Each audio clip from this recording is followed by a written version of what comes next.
Lustre for my son Bucana. Let's talk about it. Hello, hi everyone. So Mr. Bucana is actually Chris's resort, my boyfriend, in Siargao. And then we have a friend kasi who ang business niya is he imports wine.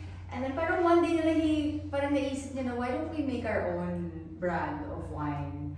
And so yun, we decided to come up with a line for Mr. Bucana, which kind of makes sense. Kasi si Chris, he's French, so he's very much into food, he's very much into like wines and all that. So, yun naisip namin to make our own brand of wines, which is Mr. Bucana Wines, na parang siya yung magiging house wine ng Mr. Bucana. Yun kasi yung resort niya. Pero yung mga grapes ba nito, yung mga vineyard, is that one of the reasons ba't lagi kayo nasa France at mga probinsya ng France? So we had a trip last year, August, na ang ginawa namin was we went to France and then we looked for a vineyard that would develop the wine for us. So yung wine namin, the grapes and all, it's developed in France. But yung iniisip na namin was the wine is born in France, made in France, but it's enjoyed by Filipinos kasi it's more for the Filipino palate. I know it's really different, you know. Tayo kasi mahilig tayo sa mga sweet, savory, salty. Mahilig tayo sa sobrang flavorful na food and drinks. So, yung wine na napili namin or yung wine na dinevelop namin was mainly for our palate. Ano sabi ng mga French? Dalawa naman silang French sa team. So, one of our partners, si Jerome, siya yung nag-i-import. Ang business talaga niya is he imports wine here in the Philippines. Nakilala siya ni Chris because he imports wine for Chris for Mr. Bucana. So, dalawa naman silang French. So, tiwala naman. Kasi ako naman yung Filipino palate. Sila yung palate nila was more on the French side. Okay. So, nung tinatry na namin yung mga wine and we were trying to come up with, you know, ang dami kasing characteristics ng wine eh. There's yung tannins, there's yung flavor. Alam mo yun yung mga yun. So, ako lang sinasabi ko lang sa kanila kung pasok ba siya sa Filipino palate and sila, syempre, they know good wine. Ako kasi, bago pa lang ako with wines, hindi... Ang hirap magbaron ng connoisseur. Connoisseur, di ba? Hindi ako Kanila, di ba? Inaamoy-amoy mo pa yun. Actually, before meeting Chris nga, yung wine sa akin, iinumin ko lang. Just so you know. Have a buzz. And to enjoy with friends as well. It's kind of like a social thing na rin. Pero now kasi, after our trip last August, parang doon ko natutunan na, okay, ganito pala yung, ano ba yun, how to properly drink wine, the history of wine, how they make it and all. Nagpunta kasi kami ng museum sa Bordeaux. So, our wine is from Bordeaux talaga. So, as a refined woman ka na rin, thanks to Chris and Feeling refined woman. Feeling refined woman. No, but I am getting into it and it's very exciting kasi at least this time around I'm learning a lot of new things. I'm learning about wine, learning about champagne as well. So, ang dami kong natututunan, especially with food. So... Wait lang, I saw parang may rosé, tama ba? Yes. May rosé. Ano yung red, ano yung white? So, meron kaming tatlong wine. We have white wine, we have rosé, and we have red. Oh, so yun muna. So, hindi ko pang i-announce kasi hindi pa namin siya nire-reveal. But we'll keep you guys updated kasi lahat ng information will be on... okay. October 7. October 7. But we'll start selling the wine soon. Syempre, showbiz angle tayo. So, Filipino palette, tapos conjugal business nyo na ito. Yes, Pero yes. dati kasi nakwento mo na may bahay na din, may property na din naman kayo sa Siargao. So ito, unang negosyo nyo ba ito? Somewhat unang negosyo, but we also are working on rentals in Siargao as well. So hindi naman siya hindi pa lang tapos kasi yung rental namin sa Siargao, but I guess you could say that this is the first venture together kasi ito yung unang lalabas. But it's really very exciting kasi this is something new. I'm not really, I'm delving into wine. Yeah. Wine business. Yes. So parang But there's a big market here, in the Philippines. Yeah, a lot of my friends are big wine drinkers. Ako din naman. But different kasi if you have an appreciation for wine. So, And with this, ilang years old kayo ni Chris?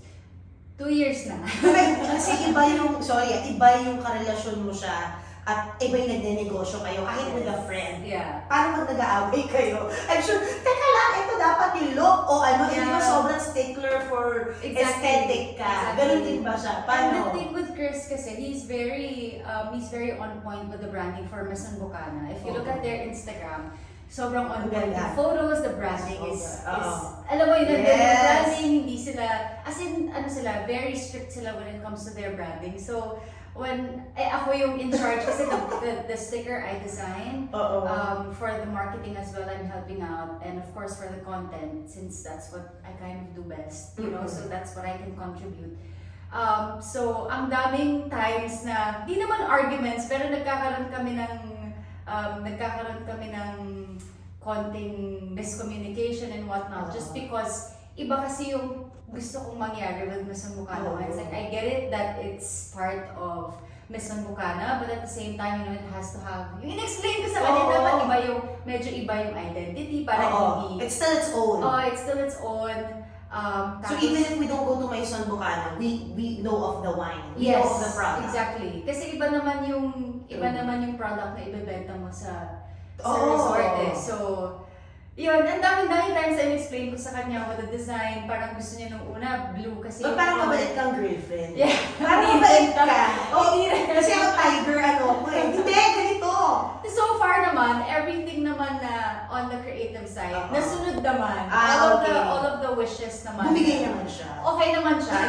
Eventually, when I explained to him, he understood naman. With the sticker din, parang ang dami naming naging, what do you call it? Conversations about it kasi nga it's white. Eh gusto niya sana blue kasi yung color ng Maison Bocana is parang bluish. But it complements eh. But it complements. So yun, medyo maraming back and forth na nangyari.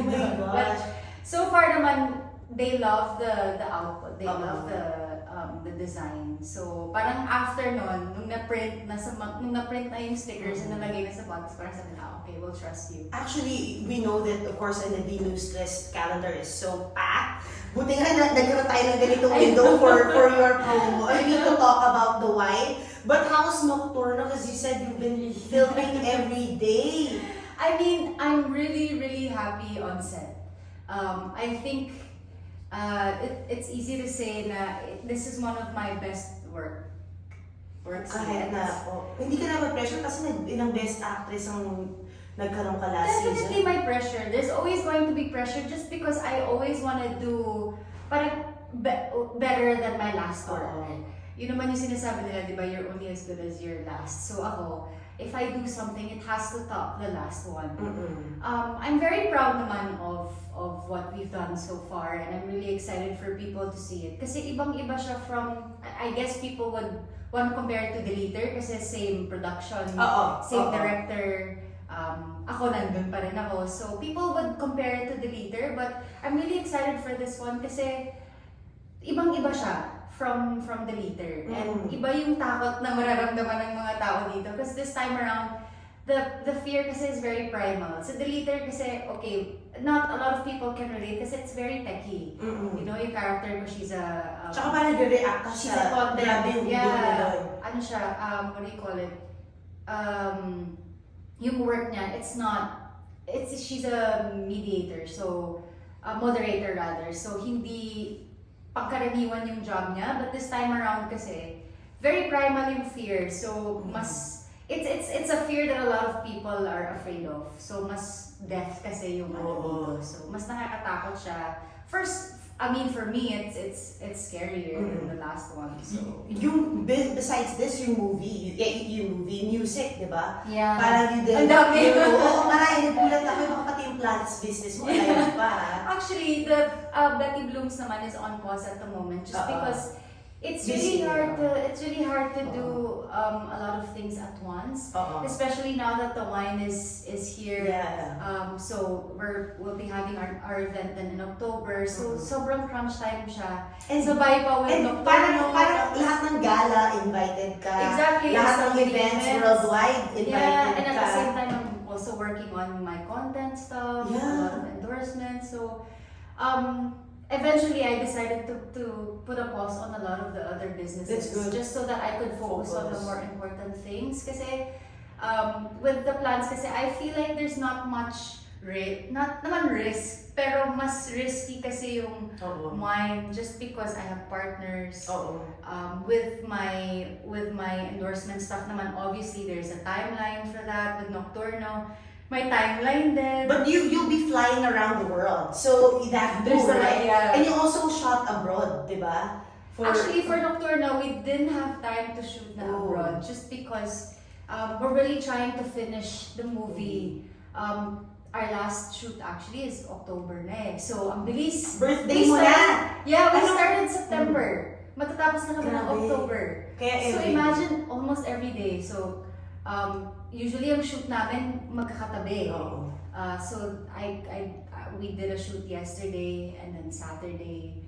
Tapos, alam mo yung tabi-tabi siya. So, it's really taxing. Wait lang. Pag-usapan natin yung birthday mo, anong regalo mo sa sarili mo?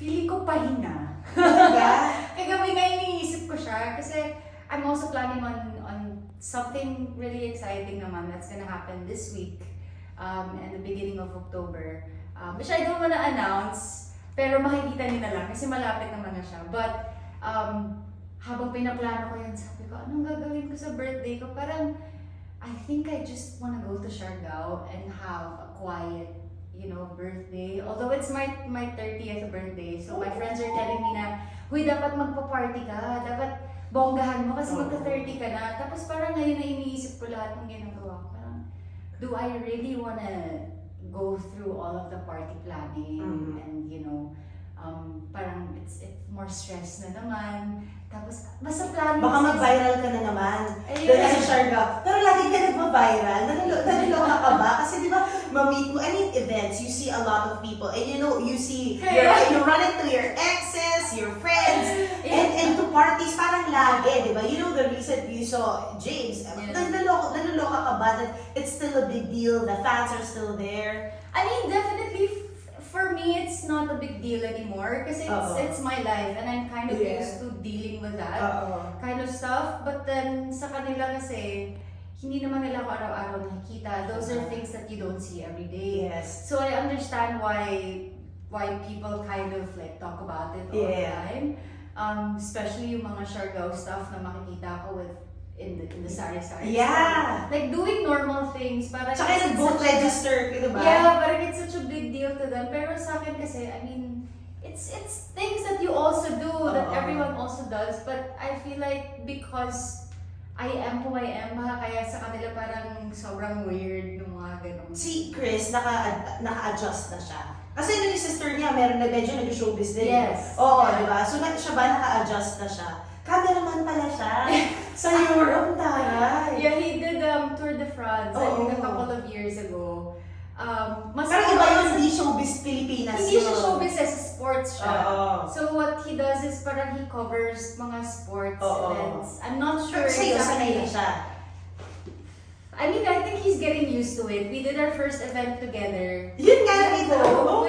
Which was really, really nice kasi in-interview siya and he's, I'm watching him lang tapos I'm listening to yung mga answers niya and he's really, really good. Sabi ko nga sa kanya after that, how are you? Kasi he's not used to being in front of the camera. So I understand why, he tends to, hindi naman siya mahiyain or anything, pero for someone kasi who's not used to being in front of the camera, medyo nakakailang siya.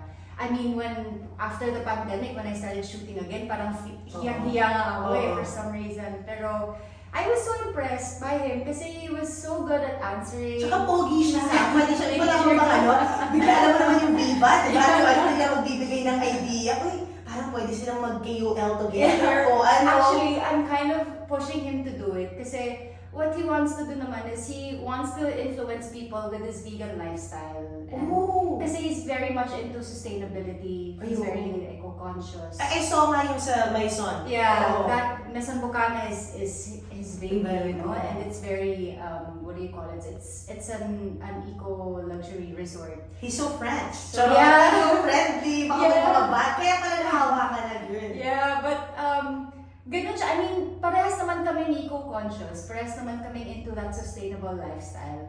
Pero with the lifestyle that we have now, kasi with veganism and all, he's very much vocal about. Ikaw rin ba? Vegan ka? Yeah, I'm also vegan. It's been more than a year na. Wow! Pero siya yung mas vocal. How's your protein? Pala, where do you guys? I get protein from a lot of stuff, actually. Contrary to what a lot of people believe. Kasi that's what people ask me all the time, na parang, paano yung protein mo? Paano yung ganito mo, ganyan? Sabi ko, Vitamin D, mga ganyan. K, ganyan. actually, a lot of the vitamins come from plants. Those were... Hindi ka nag-hair fall. Diba sabi Hindi. ko ba I'm actually more healthier. Oo. Now, mas malakas ako sa gym. Like, I don't get tired when I Oh. work out. Like, I do indoor cycling. And to my surprise, I don't get tired. Like, hindi ako hinihingal. I can see like everyone else in my class, parang hingal na sila. Ako, I'm still going. So I'm really, really happy with how my body is now. My skin is glowing. Oh, I don't look tired at all, even though I'm sleepless. So, paano yung mga croissant sa ano? May vegan croissant naman na. Oo. I mean, First world. it's a challenge. Pero once you kind of break through that barrier na of like 1 or 2 weeks, okay na siya. Kasi may mga friends, even people from our set, yung stylist namin sa Nocturno, RPD as well, nag-vegan sila and they were saying, actually, it's not difficult at all. Parang mahirap lang yung mag-change ng habits, and I get it. I mean, changing habits, it's a bit difficult, you know? Kahit naman hindi yan about sa food eh. Oo. It's really difficult. Pero once you go past that 1 or 2 week what do you call it, time na going vegan, okay na siya. Nakatulong sa mental health mo, no? With my mental health, Diba? Kasi my sleep, naka-GV siya eh. yeah, my sleep is also better. What else? Yeah, parang it's really, I feel lighter. I feel good being vegan. That's nice. So, But anyway, congratulations Thank you so again much. on everything, and we can't wait for the launch. thank you. Thank you.